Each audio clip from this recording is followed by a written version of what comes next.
I'm Angelica Trejo. I'm Monica Zakara. I'm Kendall Clark. I'm Roberto Rojas. I'm Ashley Mims. And this is The Pulse.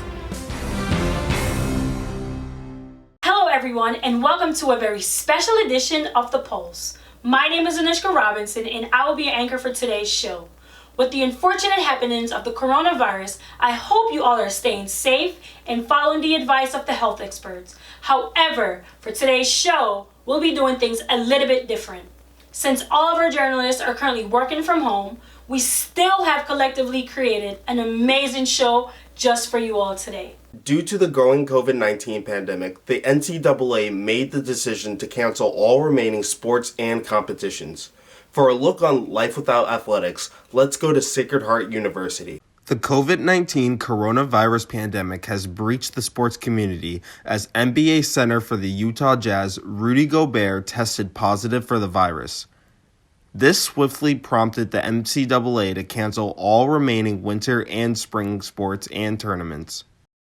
Sacred Heart University is one of many colleges affected by the NCAA's ruling, as student athletes left campus with all other students to begin self-quarantining at home. At this time usually, the Division I football team would be getting ready for spring ball,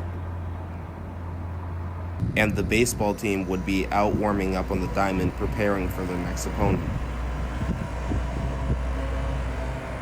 Both William H. Pitt and Bobby Valentine Athletic Centers are closed for the foreseeable future. Furthermore, Connecticut Governor Ned Lamont issued that all public gyms like Planet Fitness and The Edge closed during the pandemic. This has restricted people in how they exercise, limiting people to in-home workouts or routines that can be done outdoors. I caught up with a student to see how he was adapting. And the gym's obviously closed, so I can't go there. And gyms all across the state are closed, I'm pretty sure. Right.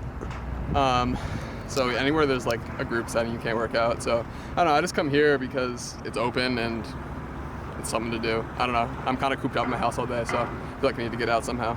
Reporting from Sacred Heart for The Pulse, I'm Kendall Clark. Spring is finally here, although that's what the calendar says. Want to know which town hosted their annual fundraiser, all while getting wet in 40-degree weather? I had the opportunity of covering the story and witnessing it all go down. It's fast. It's fun. It only hurts for 1 minute, according to this group. Covenant Soup Kitchen of Willimantic partnered with the Eastern Connecticut State University's men's rugby team for their 9th annual Plunge For Hunger. This is the 9th annual, so this is 9 years we've been doing it. The first year was about 30 people, and this year we anticipate 300. This is a fundraiser started by Eastern Connecticut State University Rugby many years ago. And the timing of it is important because after the holidays, our donations tend to dwindle a lot, both food and funds, and this is a way to give us a boost. We have a matching challenge grant from a local foundation, the Jeffrey P. Austin Family Foundation.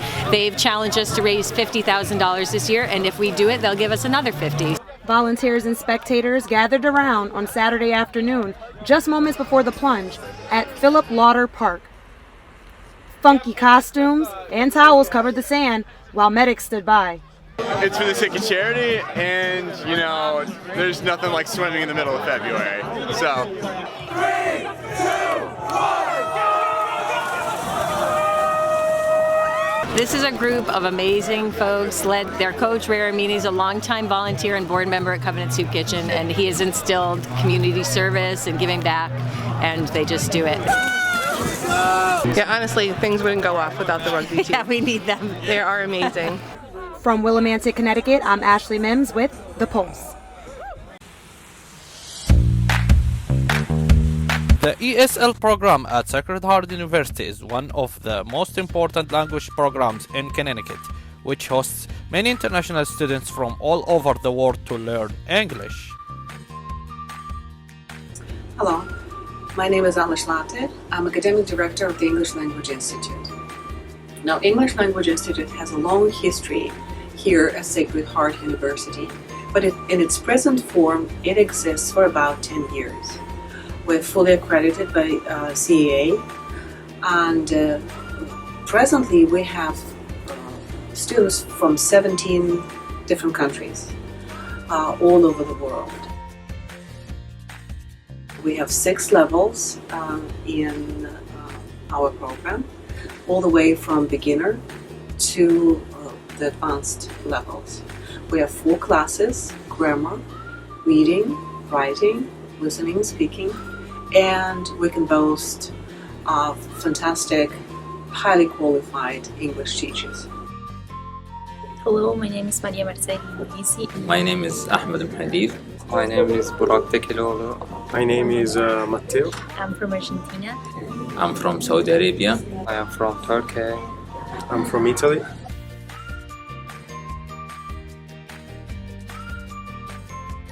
For more information, please visit the ESL program page on the Sacred Heart University website, www.sacredheart.edu.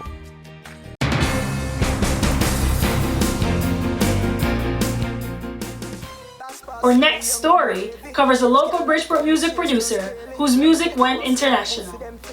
Yeah, they're known to hear that I am playing with you right in the front, and once you hear that, you know, track star. I'm playing with you. Born and raised in Kingston, Jamaica, famed music producer Amelia Bowens, known to the public as Track Star, attended Western Connecticut State University, where he majored in communications and minored in psychology. I went and sat down with him in his studio, located in Bridgeport, Connecticut, and he gave me a rundown of his journey in the music industry. I'm a producer, songwriter, artist, the whole 9 yards, engineer. I started doing music probably like 13 years old. Professionally, probably like 10 years now I've been doing music. I'm playing with you. Pull the shots match with the liquor tease. Girl, us a me creed, but like a migglies. Why music? I feel like I just figured that music would be my lane after college. I am in-house producer for a lot of artists in the dancehall genre that I work with. His artists includes Kamar Haikon, Sequence, Dovey Magnum, Hood Celebrity, A London, K. O'Neal, and Bugzina, who details how the producer has helped develop him. Well, I know Trackstar from I used to write freestyle, because most of my songs was freestyle. So Trackstar was one of the first person to actually teach me how to structure a song, put a full song together, because I never know how to actually structure a song. I used to just do most of my songs them as freestyle. I've not been musically trained, but I play everything by ear. So when I decided to go full force with music was when in 2016, where I actually quit my 9-to-5, and I linked up with my homie who I did some work for already, Travis, and decided to just stay in Florida for that month and do his whole EP. But I looked at it that, like, I might as well try to do it now, and if it doesn't work, then at least I can say I did it, it didn't work. And with a dancehall record, he did just that. Walking Trophy gave him his mainstream introduction.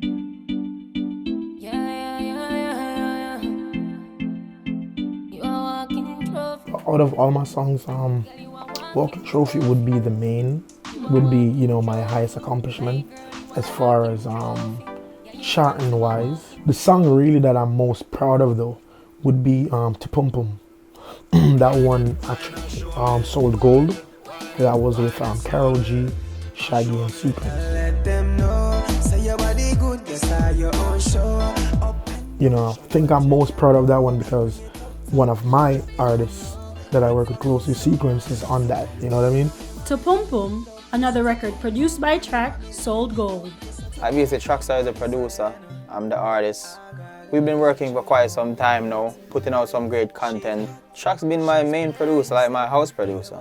He's the one that produced, I would want to say 95% of all the records that I've done, so he's like the main engine behind Sequence so far. I'm hoping to get So Sauce on some radio rotations, and it's already just a remix for it with Spice, which is be like the new dancehall queen, and Shaggy. Sauce boss, yeah, me young, I'm a wavy. Change girl like how me change clothes daily. Yeah, me get the bus, now them fear me. I try run with the sauce, but them a gravy. Other stuff I have going on from here more like started a new business, a straight charcoal line, charcoal toothpaste, face mask, soap, shampoo, body wash. This is Anushka Robinson reporting for WSHU, The Pulse. You just gotta follow me to find out what's next with Trackstar, you know? Yeah. I ain't playing with you. For over 3 decades, a radio host has demonstrated his warm and kind-hearted demeanor, but there are probably more things that you probably don't know about. I go to Fairfield to check out more about our feature story.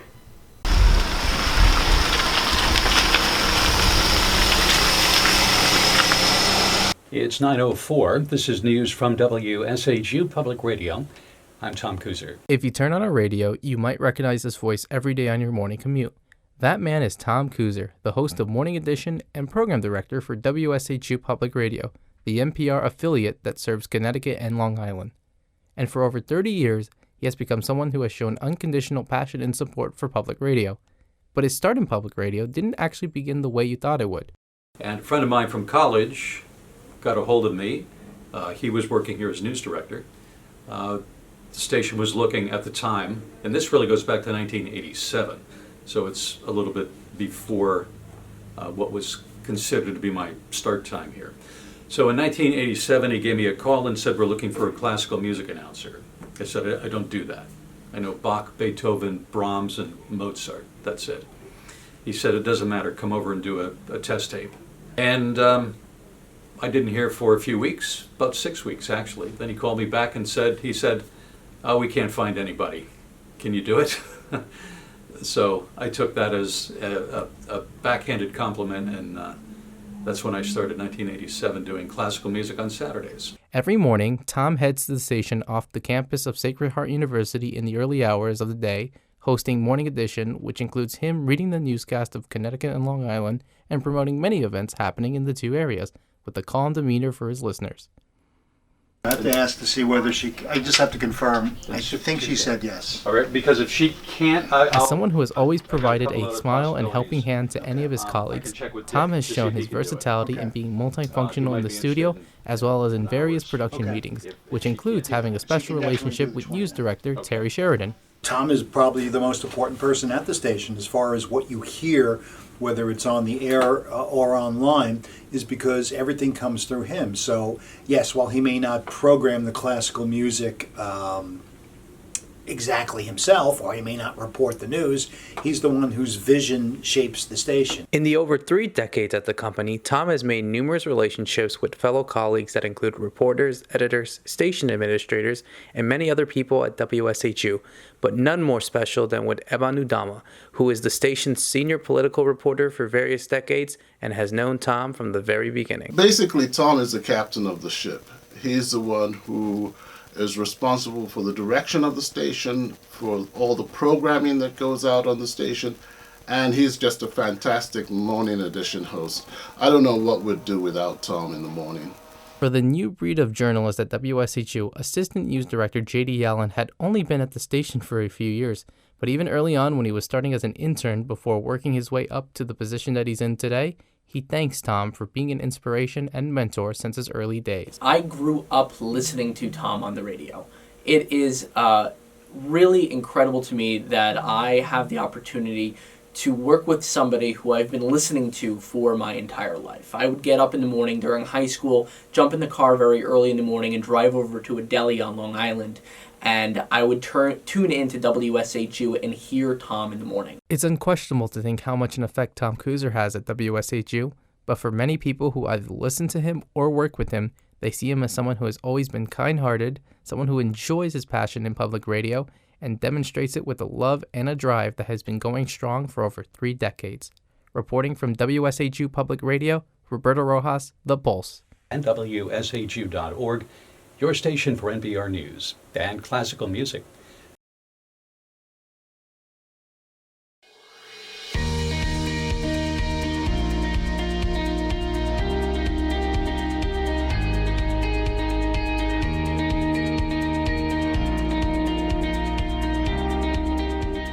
The continuing growth of Sacred Heart University has produced an immense interest from students in the world of communications. As a result, Sacred Heart established a new School of Communication and Media Arts, simply known as SCMA. The school offers degrees on both a graduate and undergraduate level. students have an opportunity to study public relations and corporate communications, film, television and media production, journalism, media literacy, and theater arts. The faculty includes renowned media professionals with real-world experience and academic prestige. Classroom experience here is really hands-on. You're at the technical director's chair and getting to work with the switchboard. So I feel really confident going into an interview and being like, yes, I've sat at that chair, and yes, I've done that job, and I know how to work a teleprompter. The production facilities include 2 television studios, 2 screening rooms, 6 post-production editing labs and multimedia classrooms, a radio station, media theater, and forum for events. Our students describe their experience as exciting, contemporary, artistic, empowering, and extraordinary.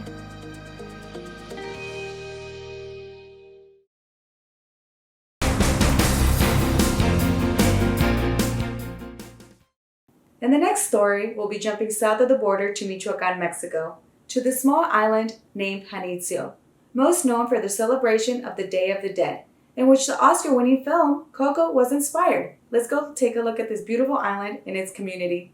In the western state of Michoacan, Janitzio Island lies on Lake Pátzcuaro, in an historic basin which does not drain to the sea. A watershed of approximately 929 kilometers drains to this lake. The only way to get to Janitzio is by entering the small pier of Pátzcuaro. This pier has a variation of small food stands and a couple of restaurants where you can grab something to eat. I couldn't resist and tried the delicious white fish and the refreshing micheladas. La michelada, cerveza, clamato, chile, limoncito, naranjita. Next, I walked over to the dock where I have to pay 70 pesos to be able to ride the boat across the lake to Janitzio.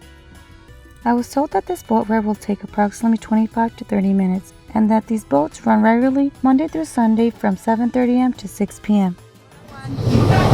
¿Cuántos viajes haces al día? Hoy hice uno. Como es entre semana, no hay mucha gente, pues salí con un viaje.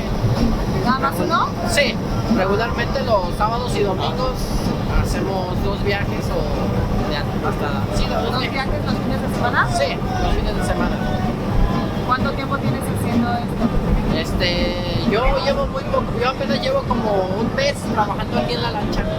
The small boat has a 2-sided seating area, which sits approximately 30 to 40 passengers. There's live Mexican music playing by local musicians, which makes the ride much more fun, and it provides a sense of their culture.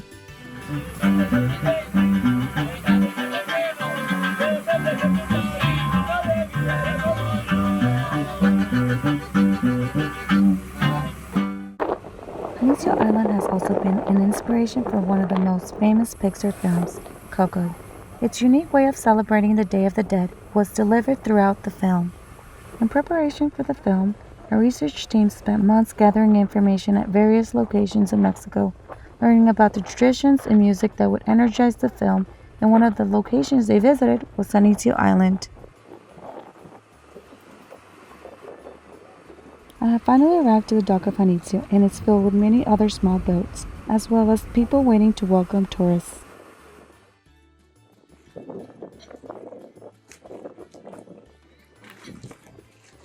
As I am walking into the entrance, I notice many small food stands and restaurants. Everyone is welcoming. Rosa, a native from the island, sells a common Mexican beverage called michelada. I walk up to her and ask her a couple of questions. Típica de aquí de Janitzio, pescado blanco. Pescado blanco.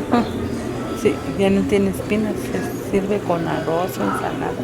Si quieres se lo hacemos empapelado al mojo. To be able to get to the highest point of the island, I have to walk uphill through these very narrow streets and steps. Halfway there, I make a stop to one of the stores and ask Juan, a local store owner, what they do for a living and what are some of their traditions. Soy de aquí de Janitzio, unos 500 o 600 habitantes más o menos. Entonces, aquí hablan otro idioma aparte del español. Tienen diferentes hablamos dialectos. El purépecha. ¿Al purépecha? Ajá, somos tarascos, hablamos el purépecha. Y los niños aquí en Janitzio tienen para ir a la primaria. ¿A qué grado de escuela tienen aquí en Janitzio? Aquí hay inicial. Hay 2 kinder, 2 primarias, una secundaria, una telesecundaria y una preparatoria. Entonces a la prepa. Bueno, las costumbres, las más importantes, Primeramente aquí es conocido por lo del Día de Muertos, Día de los Difuntos, pues, porque todos dicen Día de Muertos, pero no es Día de Muertos, es Día de los Difuntos. Ajá. Pero también se festeja lo de la estatua de Morelos. Es la que está arriba. Exactamente. The monument of José María Morelos, a hero of Mexico's independence, stands 40 meters high and is located in the highest and most central point of the island. The impressive monument was built in 1933, and visitors can climb to the summit via a spiral staircase that rises within the monument.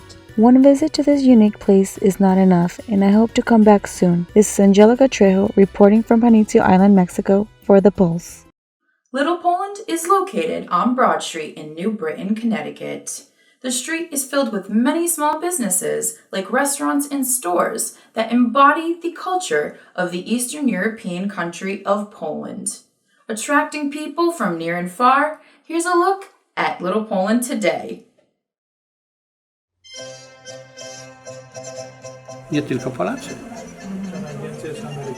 Amerykanie przychodzą, różne rodziny mieszane, polsko-amerykańskie, Polacy.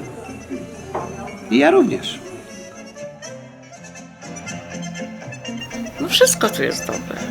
Łącznie z polskim kościołem, z restauracjami, z klubami, ze sklepami. Taka mała, mała Polska.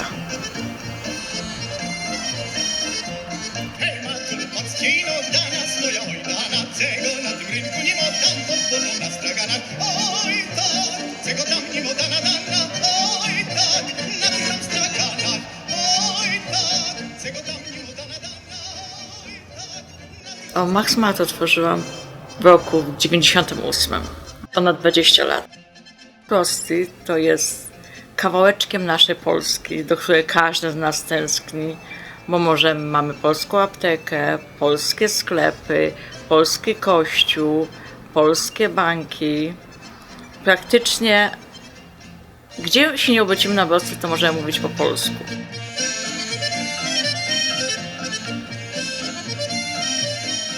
Sundays after church, we would always stop at Roly Poly to buy fresh baked bread.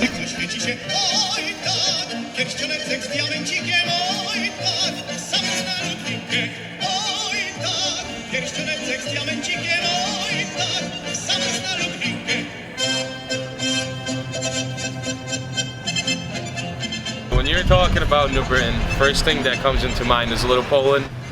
Great festivals that we have here every year, great food and restaurants, the great stores that we have, a lot of big Polish community.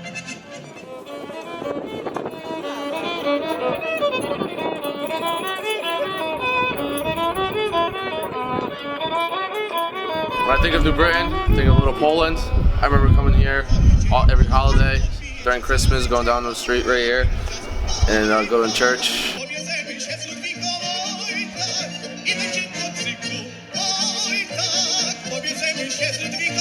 Najbardziej znana i najbardziej popularna placówka weterańska to jest Hallerpost. Jest bar, jest bardzo dużo zabaw, organizują różnych występów. Wszystko co związane z Polską i z weteranami. A najlepsze pączki można kupić w Kasia's Bakery na Broad Street. I tam zawsze jest kolejka. Nie, bo ja chcę takie, żeby było w jednym kartonie 20.